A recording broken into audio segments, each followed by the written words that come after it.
Los perros han acompañado al ser humano desde hace miles de años y se volvieron una pieza fundamental que sin duda cambió el curso de nuestra historia.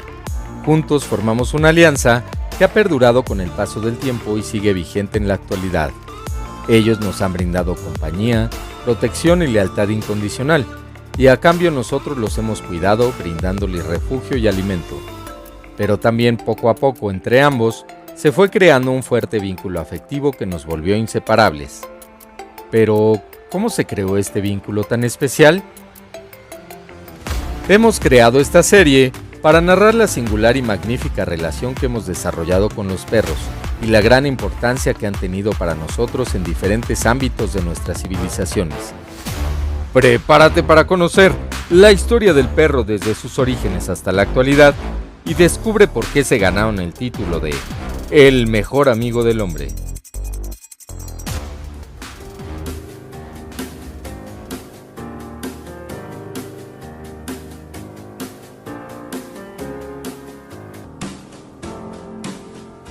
Alaska, en Malamut, México. Presenta.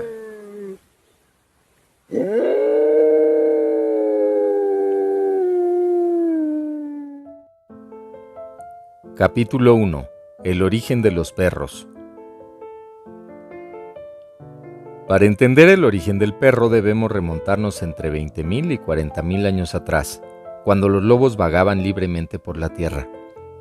Estudiando el ADN mitocondrial de diferentes poblaciones de lobos y 67 razas de perros de diferentes partes del mundo, se llegó a la conclusión de que el lobo gris o Canis lupus es el antecesor directo del perro. Los humanos primitivos, en su lucha por sobrevivir, comenzaban a crear asentamientos en donde permanecían por periodos prolongados y se encontraron con estos majestuosos animales. Fascinados por su capacidad para cazar en grupo y su disposición social, comenzaron a interactuar con ellos. Algunos lobos comenzaron a acercarse a los humanos en busca de comida y refugio. La selección natural jugó un papel importante en este proceso. Aquellos lobos más tolerantes y menos temerosos de los humanos se beneficiaron al obtener alimento más fácilmente, como las sobras de los animales que estos cazaban, lo cual eran principalmente huesos. En la Edad de Piedra, encontrar alimento no era fácil. Los antiguos cazadores y los lobos competían por las mismas presas, así que unir fuerzas era conveniente para ambos. Trabajar en equipo les permitió cazar presas mucho más grandes y peligrosas, así que desarrollaron una relación mutuamente beneficiosa. Los humanos eran más inteligentes, pero los lobos tenían una ventaja al cazar. Su sentido del olfato es 100 veces más agudo que el nuestro. Pueden detectar el olor de la presa antes que nosotros, y atacan en manada, así que esto unido a su destreza, fueron una gran ventaja para el hombre, y a su vez, los lobos tenían protección frente a otros depredadores y alimento asegurado a través de esta relación con los humanos. Hace 40.000 años, dos tipos de homínidos vivían en Europa, los neandertales y una especie recién llegada, el Homo sapiens, en otras palabras, nosotros. En ese momento, los neandertales eran el grupo dominante. Habían vivido en Europa durante 200.000 años, pero a los pocos miles de años de la aparición de los humanos modernos en Europa, los neandertales habían desaparecido por completo. ¿Por qué se extinguieron los neandertales? Una nueva teoría sugiere que cuando los lobos se asociaron con esta especie más joven de humanos, le dieron al Homo sapiens una ventaja crucial. Los nuevos homínidos tenían habilidades superiores y habían desarrollado armas para cazar. La formación de una alianza con el lobo les proporcionó claras ventajas y los neandertales no pudieron competir contra esta formidable coalición. Por lo tanto, de alguna manera, los lobos nos ayudaron a conquistar el mundo. Al igual que los humanos, los lobos son animales sociales que viven en unidades familiares, liderados por un macho y una hembra dominantes. Los núcleos familiares se mantienen unidos por una serie de expresiones faciales, posturas corporales y llamados vocales para comunicarse, al igual que nosotros.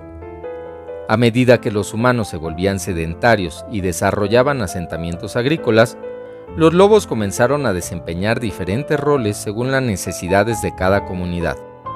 Algunos lobos se convirtieron en excelentes pastores, ayudando a los humanos en la cría de ganado y protección de rebaños. Otros se especializaron en la caza, para ayudar en la obtención de alimentos. Y por supuesto, también hubo algunos lobos que se convirtieron en compañeros fieles y amorosos, brindando apoyo emocional y compañía a los humanos. La domesticación también fue influenciada por la geografía y las necesidades culturales de las distintas comunidades humanas. Por ejemplo, los perros del Ártico, como el Alaskan Malamut, fueron seleccionados por su resistencia al frío y su capacidad para tirar de trineos, ya que debido a las hostiles condiciones climáticas, se convirtieron en el medio más eficiente para el traslado de mercancías. Estas actividades requerían del desarrollo de habilidades específicas y poseer ciertos rasgos físicos que les facilitaran llevar a cabo cada una de ellas, tales como el tamaño, fuerza, pelaje, capacidad de adaptación y comportamiento amigable. A raíz de esto, los seres humanos ponían especial énfasis en la cría de ejemplares que cumplieran con las características que les resultaban más útiles de acuerdo a sus necesidades. Estos rasgos se transmitieron a través de la reproducción, y con el tiempo surgieron diferencias físicas y de comportamiento entre los lobos domesticados y sus contrapartes salvajes. Los estudios genéticos también demuestran que el proceso de domesticación no fue lineal ni uniforme. Ocurrió en diferentes regiones y momentos alrededor del mundo. A medida que los lobos domesticados se reproducían entre sí y con lobos salvajes en menor medida, se produjo una diversidad genética que dio lugar a una variedad de tipos y razas de perros. Junto con la evolución fisiológica del lobo, existe evidencia del vínculo que se fue formando entre ellos y los humanos. En el cementerio de Predmosty en República Checa, se encontró un perro enterrado con un hueso aparentemente de mamut que fue cuidadosamente colocado en su boca después de muerto. Se cree que su cuerpo tiene 32.000 años.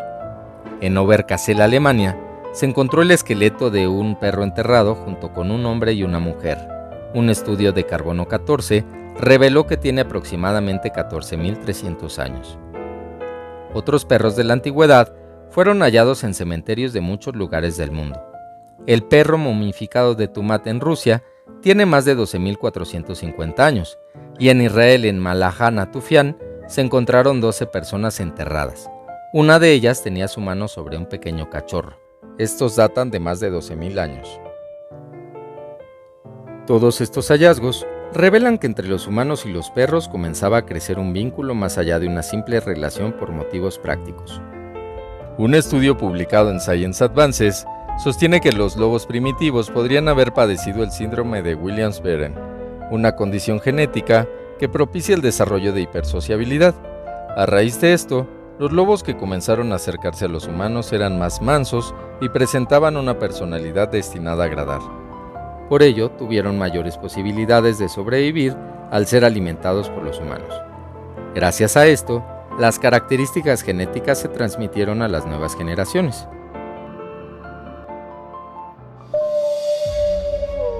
El perro fue el primer animal en ser domesticado, y esto fue solo el inicio. A medida que se convirtieron en una parte integral de las sociedades humanas en todo el mundo, también se estableció una relación emocional profunda entre ambos. Los humanos tenemos una tendencia natural como especie a eliminar las amenazas. Entonces, ¿por qué no salíamos con los lobos en lugar de acabar con ellos cuando competíamos por comida? La respuesta es fácil. Ellos saben cómo nos sentimos. Saben qué significan esas miradas en nuestros ojos. Son capaces de distinguir emociones de acuerdo al tono de voz con el que hablamos. Nos lamen y acompañan cuando estamos enfermos o tristes. Y eso es algo que ningún otro animal es capaz de hacer. Es como si hubiese una conexión mental, emocional y espiritual entre el perro y el hombre. Además, la evolución los favoreció con músculos faciales, que les permiten emular algunas emociones humanas, mediante gestos y miradas que provocan empatía y ternura en nosotros, tal como sucede con los bebés, y gracias a esto sentimos la necesidad de cuidar de ellos y protegerlos. Pese a que las razas europeas se expandieron por el mundo durante la era colonial, todavía hay vestigios de razas antiguas, entre ellos, por supuesto, el Alaskan Malamut, que es uno de los descendientes más directos del lobo. Durante muchos años, los hombres han cruzado perros domésticos, dando origen a cientos de razas, algunas de las cuales jamás podrían sobrevivir en libertad. Pese a la gran diversidad de formas y tamaños, todos los perros, ya sean labradores, pastores alemanes, caniches o chihuahuas, son miembros de la misma especie, Canis lupus familiaris, y aunque su forma de vida sea doméstica, siguen emparentados con los lobos.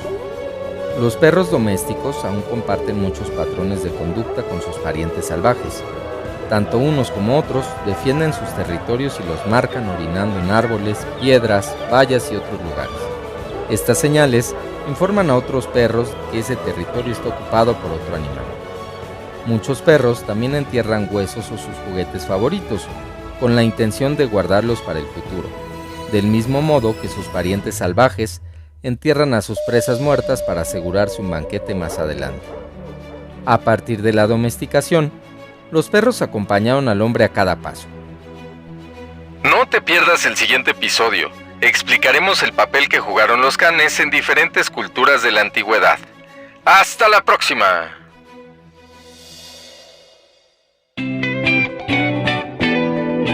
Si te gustó este video, compártelo con tus amigos y suscríbete a nuestro canal de YouTube. Conoce nuestro sitio en internet alaskanmalamut.mx.